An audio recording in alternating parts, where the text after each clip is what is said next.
Hello, everybody. It's Mr. Murphy, and I'm here with the newly appointed Chris Fontana, the new Chief of Police, and Melissa, and we're so grateful that you're here.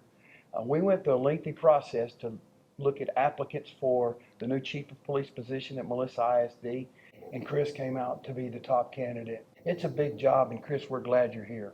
Thank you, sir. I am too. Tell us a little bit about your background and what's your thoughts, and why Melissa? I spent 16 years with the Collin County Sheriff's Office in various positions. Started as a reserve deputy, and then I worked my way up to assistant chief of the Support Services Bureau. During my tenure in child crimes as an investigator, sergeant, lieutenant, I worked closely with Melissa ISD, and I felt like this was a place where I wanted to be. Everybody was so professional, and it's like I'm at home. I feel like I'm at home. With your background in law enforcement, a lot of your career, you're dealing with bad people. Right here, we're dealing with kids, and we're trying to shape and mold those kids. How do you view our students and our kids?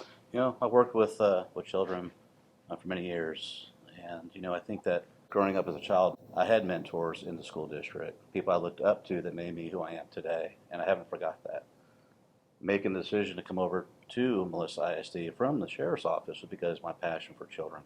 I believe that what we do in the school district and law enforcement, whether you're working in child crimes or you're a school teacher or principal or administrator, children need people that love them, and they need people that are there to help them, guide them, coach them, and make sure they get developed. You made a great thought, and we've had a lot of conversation, but when you said it's important to be a mentor, truthfully going through the process, when we listened to your heart, understood that you got all the best practices, all the experiences, but your heart for kids, and we believed when we talked about you that you would be a great mentor for our staff and a great mentor for our kids. So I kind of see it as a shepherd, kind of protecting our kids. And when we went through the interview process, you spoke a lot about your family. You talked about your grandbabies.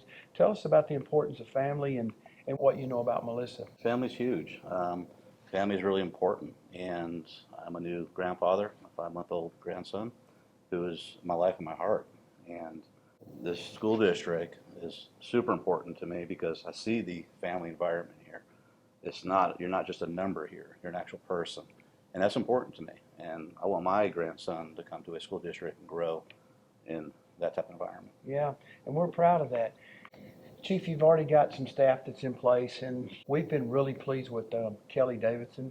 He put in a lot of years for us and was highly successful, a wonderful man. He's got a great staff. Chief Davidson has done a fantastic job here. And I'm very blessed to be here and have the opportunity to take over the reins of the actual agency and take it to the next level. Chris, I know you've been here for a short time, but what would be your vision for our police department? The first step would be to sit down with my business partners and talk about the growth of the school district, and then put a 5-year plan on where we would be at in 5 years, whether that's adding additional officers, add an additional investigator, but basically grow it to the needs of the actual school district at that time per year. One of the things that we talk about with our student body and then families when they come, of course, we talk a lot about our core values. When you spoke in your interview, it felt like our core values meshed. And I think that's one of the things that came out during the interview process is that Chief had a tremendous heart for kids. He had a heart for family and for people. I'd like you to get to know him. I know that he's going to be fair. I know that he has a heart that's in the right place. And I know he's serious about the safety of our kids. So it's been an honor this far, and we look forward to a lot of great years together. Thank you, sir. I appreciate it. Thank you, Chief. Thank you for spending a minute with Mr. Murphy.